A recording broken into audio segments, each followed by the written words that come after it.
En esta sección vamos a ver un poco de sistemas de almacenamiento de energía. Vamos a empezar por presentar la necesidad que tiene el sistema eléctrico de almacenar energía. En la actualidad tenemos que mantener este equilibrio, potencia generada,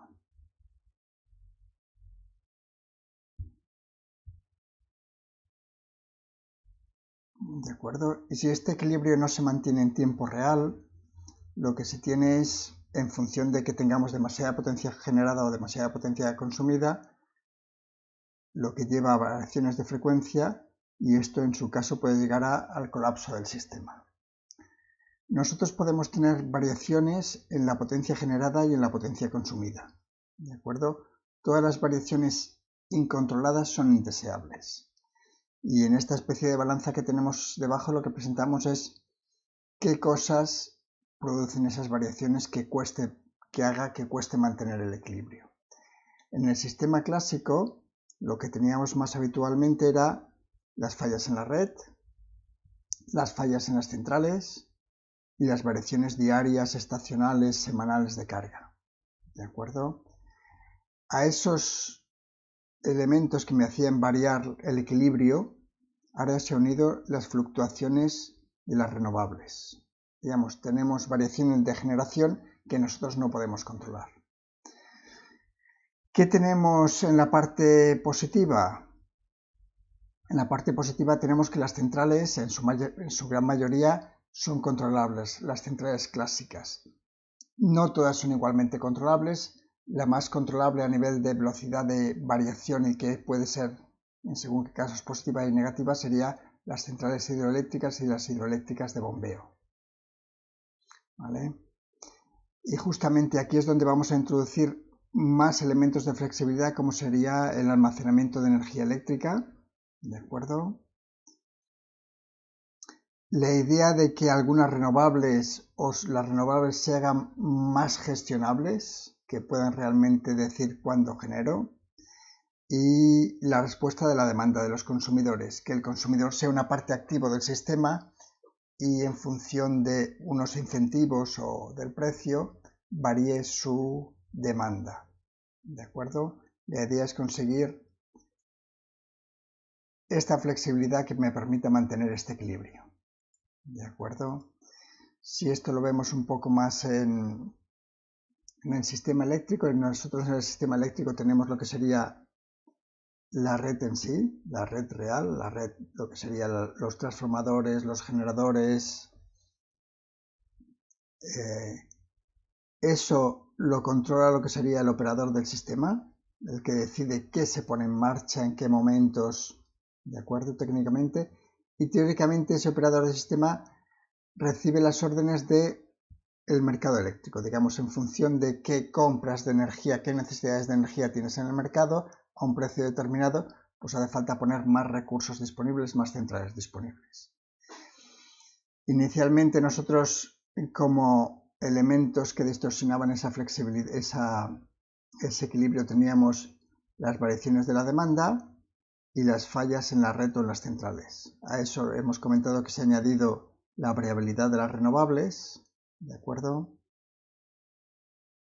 Cosas para aumentar la flexibilidad, pues vamos a tener el almacenamiento de energía, que nos permite dar potencias positivas y negativas, absorber potencia o dar potencia al sistema en función de las necesidades, la respuesta de los usuarios de la carga, las plantas gestionables, las plantas clásicas, ¿de acuerdo? Y teóricamente la conexión con mercados vecinos, ¿de acuerdo? Normalmente un mercado eléctrico vecino no tiene la misma distribución horaria que otro, y por tanto cuanto más interconectes más tiende a aplanarse la curva de demanda y las posibles fallas en la red. Vamos a entrar ya en lo que sería tecnologías. El almacenamiento eléctrico, el almacenamiento lo vamos a dividir por sistemas, lo que sería almacenamiento mecánico, almacenamiento térmico, químico, electroquímico, que aquí estarán las baterías, y puramente eléctrico. ¿De acuerdo? Ahora vamos a hablar de cada uno. El almacenamiento más clásico sería las centrales hidráulicas de bombeo. ¿De acuerdo? Su principio de funcionamiento es que se tienen dos reservas de agua con una cierta altura. ¿De acuerdo? Y lo que se puede hacer es o turbinar hacia abajo el agua y sacar energía, o bombearla hacia arriba, absorber energía de la red. ¿De acuerdo? Es el principio de funcionamiento. El principio de los rendimientos energéticos son altos y su ciclo de vida y sus ciclos de trabajo en principio son de bastantes años. Hay centrales de estas funcionando desde hace mucho tiempo. Por tanto, es la tecnología que en la actualidad se utiliza más. Veremos las estadísticas que casi ha bajado un poco, el 98% de la energía eléctrica almacenada es de este tipo. Se pueden hacer plantas de mucha potencia, ¿vale? Y si además los embalses son suficientemente grandes, esto también se convierte en mucha energía. Hay plantas desde que solo almacenan energía para unas cuantas horas a plantas que son embalses grandes que pueden almacenar energía por semanas o meses. Es una tecnología totalmente madura. Esto lo veremos que también es importante. Digamos que ya está totalmente desarrollada y se lleva utilizando más de un siglo. Aquí vemos una de estas plantas, es una planta de 1500 megavatios, ¿de acuerdo? En España, en Cataluña, tenemos la central de Tangento, que es de esta tecnología de 400 megavatios en el Pirineo. Pero también tiene inconvenientes. En principio, hace falta unas condiciones geográficas específicas. Digamos, no la puedes instalar en cualquier sitio. Normalmente es aprovechar un recurso hidráulico que ya está disponible para hacer bombeo. Y ocupa una gran cantidad de terreno. La ocupación de terreno también es un inconveniente, pero al final sale económicamente rentable porque permite aplanar los picos de demandas y tener una reserva energética bastante importante. Si vamos a otras tecnologías, tendríamos el almacenamiento por aire comprimido, ¿de acuerdo? Las tecnologías, como está funcionando la tecnología actualmente, es diabático, que no se almacena el calor.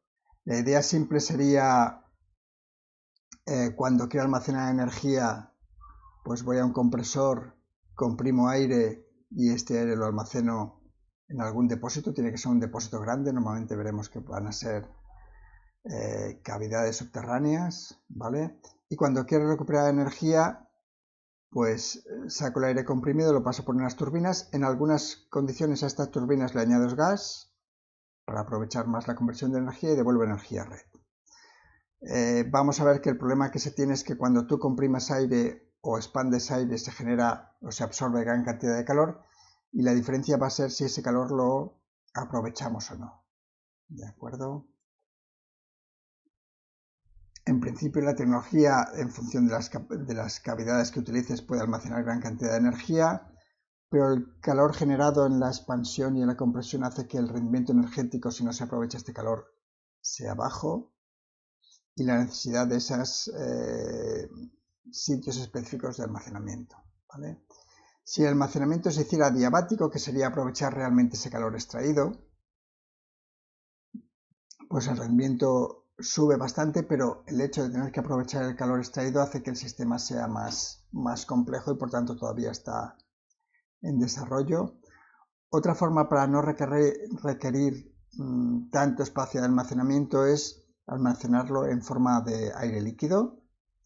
Lo que se tiene de adicional es que hace falta almacenarlo a muy baja temperatura y eso también complica el sistema, ¿de acuerdo? Y lo mismo, aquí en esta compresión o expansión, si se aprovecha el calor generado o el frío generado en la expansión, pues el rendimiento aumenta, el proceso aumenta el rendimiento.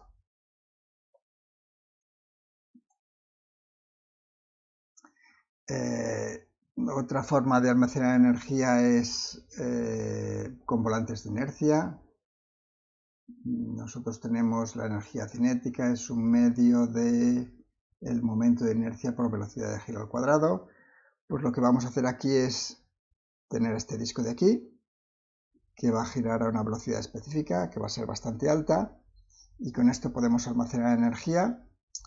La idea es sencilla, pero llevarlo a la práctica, como siempre, es complicado porque hace falta que tenga pocas pérdidas, que se pueda extraer y sacar la energía fácilmente, y eso nos obliga a que el sistema pues se complique un poco. La idea está del volante de inercia, ¿vale?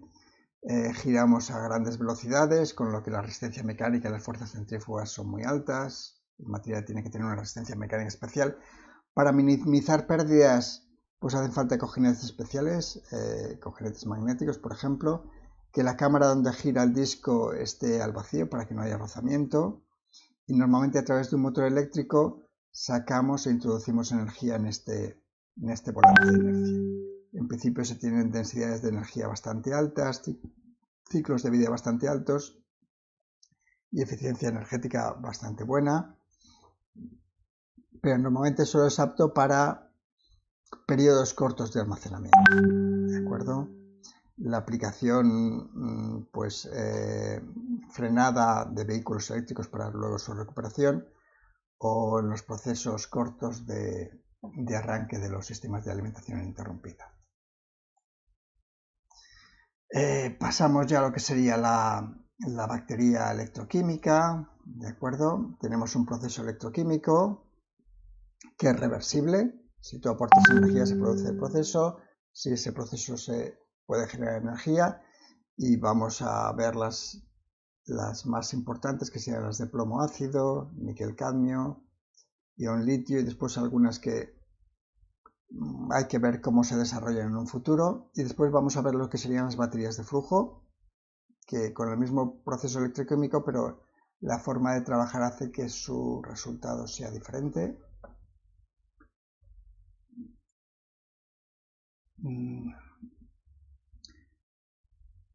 Vamos a ver las propiedades de las baterías a la hora de poderlas comprar. La eficiencia, ¿de acuerdo? Eficiencia es la relación entre la energía que entra en la batería y la que ella me devuelve, y por tanto interesa que sea muy alta, teóricamente del 100%. Autodescarga. Yo almaceno energía y si esa energía la dejo almacenada se va perdiendo energía. Por ejemplo, en los volantes de inercia la autodescarga sería importante. Aquí, ¿vale? Los ciclos de vida. Un elemento almacenador no tiene una vida ilimitada y cada vez que yo voy cargando y descargando envejece, pues es una forma de medirlo en ciclos. Otra forma es en vida esperada de ese sistema de almacenamiento. Y después dos elementos especialmente importantes, que es lo que se intenta mejorar normalmente en las tecnologías, que es la energía específica y la potencia específica, sobre todo la energía específica. ¿De acuerdo? Si yo comparo tecnologías, o cuando yo comparo mejoras en tecnología, muchas veces lo que comparo es, pues he pasado a, ¿cuánto? A 200, 400 vatios hora por kilo. ¿De acuerdo? Lo mismo sería si en vez de la energía la midiésemos por kilo por litro, y después algunas consideraciones especiales, como podría ser esta que la veremos luego, que es la temperatura de trabajo.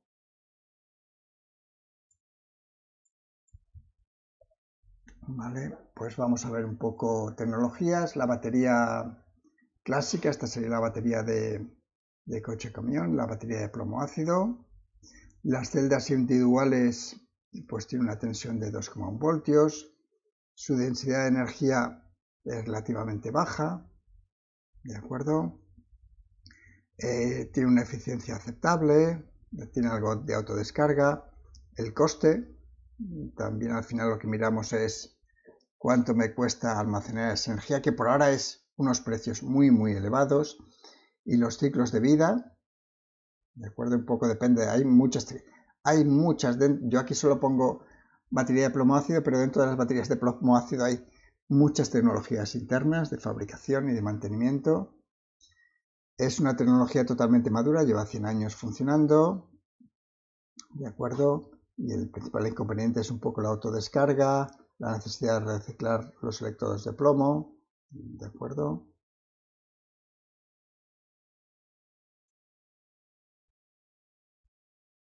Batería de níquel cadmio, de níquel metal hidruro, ¿de acuerdo? El voltaje de la celda, densidad de energía similar a la de plomo, eficiencia similar, coste similar, ciclos de vida, ¿de acuerdo? También es una tecnología totalmente madura, simplemente que puede trabajar a temperaturas más bajas. Inconvenientes, pues la toxicidad del cadmio, necesita reciclado, la autodescarga. En principio, en vehículos, los primeros vehículos eléctricos tenían este tipo de baterías que están sustituyendo por las baterías de litio, principalmente.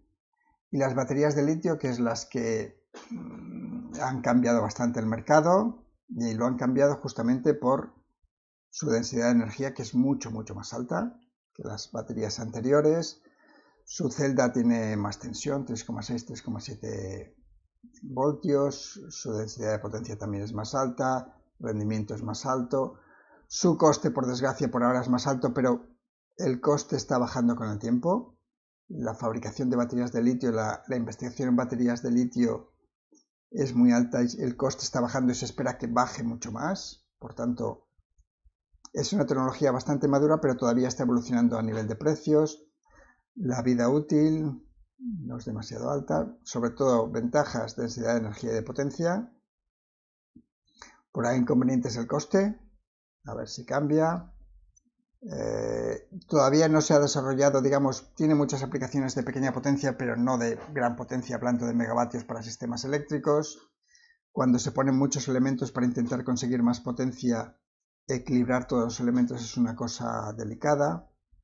Y en principio sus aplicaciones más importantes a dispositivos portátiles y vehículos eléctricos. Otras baterías que están en desarrollo, que llevan tiempo en desarrollo y no se sabe si realmente funcionarán. Baterías de metal aire. Estas se podían destacar porque en principio la idea es que la densidad energética era muy alta, ¿de acuerdo?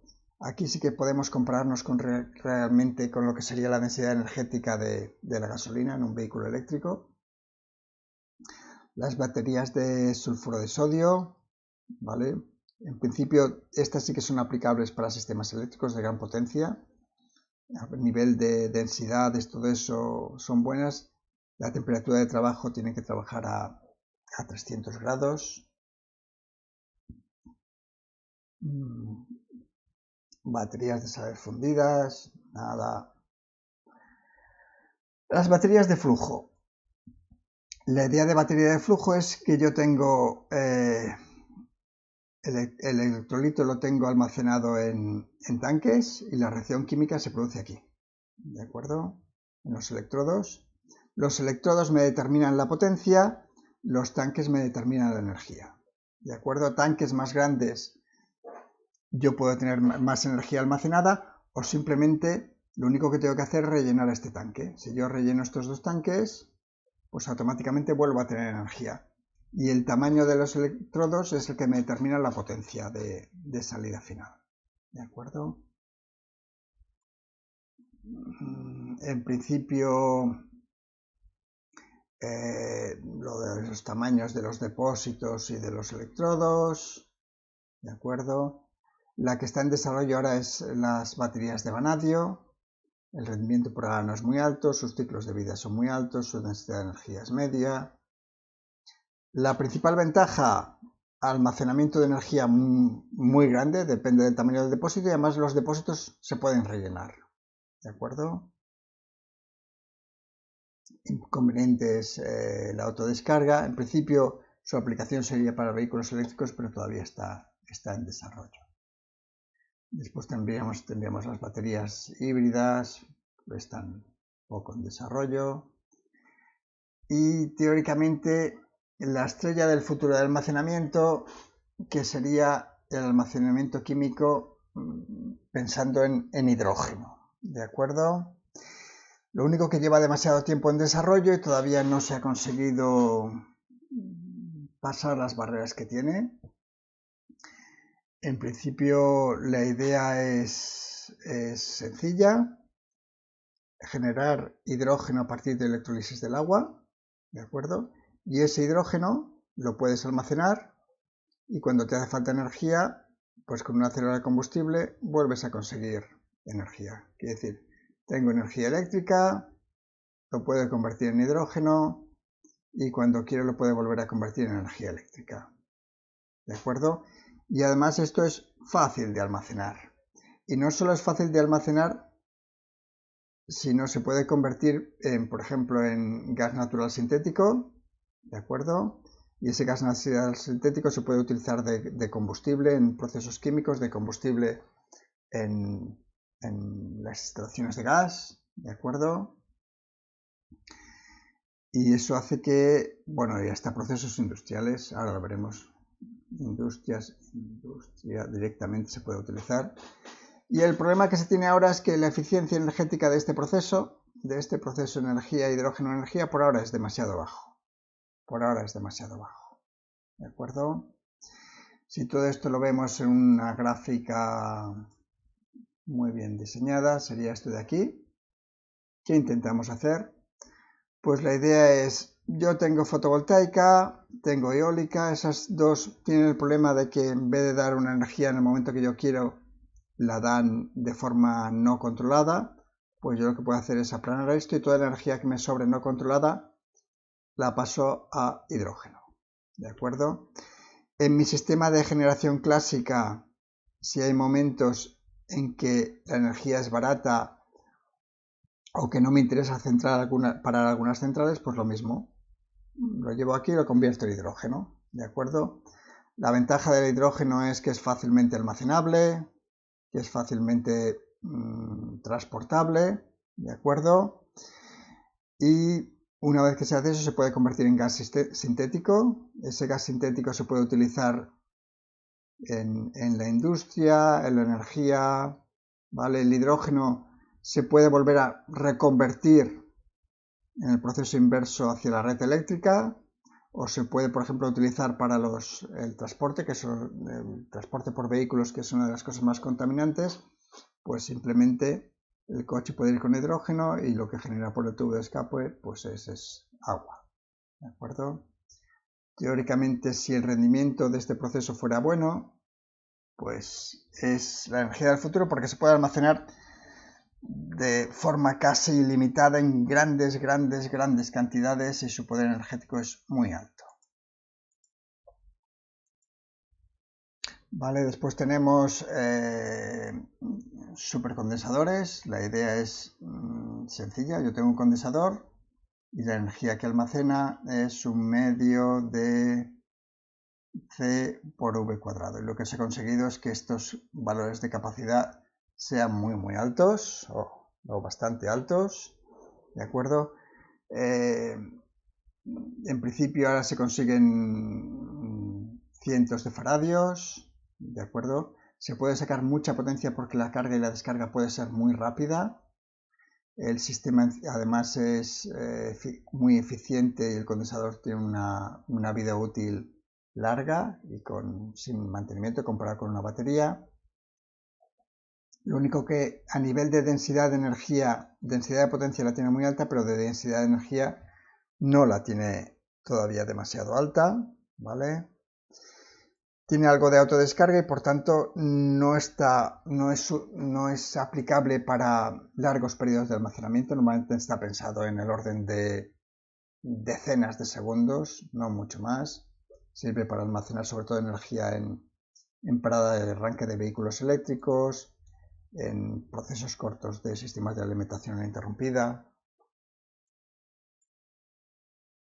Y la otra aplicación sería el equivalente, pero en plan bobina, que sería la energía es un medio de L por I cuadrado, y donde lo que vamos a hacer es crear una L, sería esta L de aquí, donde se ha conseguido que la resistencia sea 0, va convirtiendo este conductor en superconductor, y por tanto la intensidad puede ser muy alta. Digamos, el proceso es bueno, todo es bueno, el problema es el sistema de refrigeración. Digamos, tener que mantener el sistema de refrigeración a muy bajas temperaturas hace que el sistema sea complicado y costoso de mantener.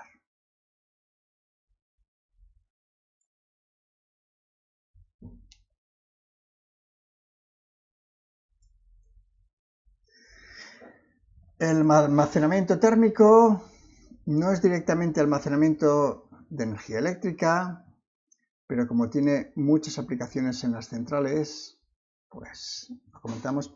En principio podemos almacenar energía en forma de calor sensible, que es variación de temperatura, ¿de acuerdo?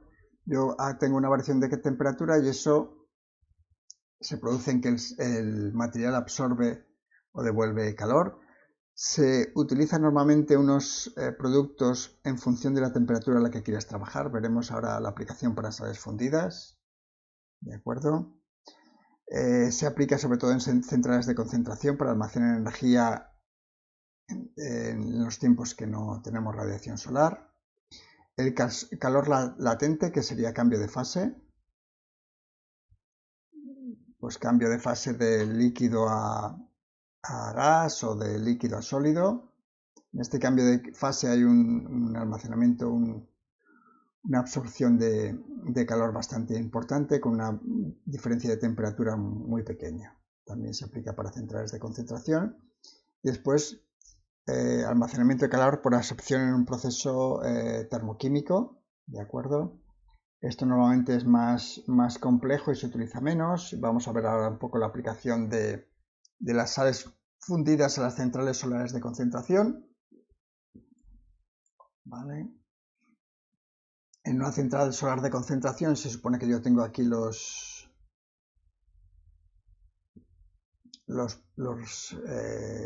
paneles solares.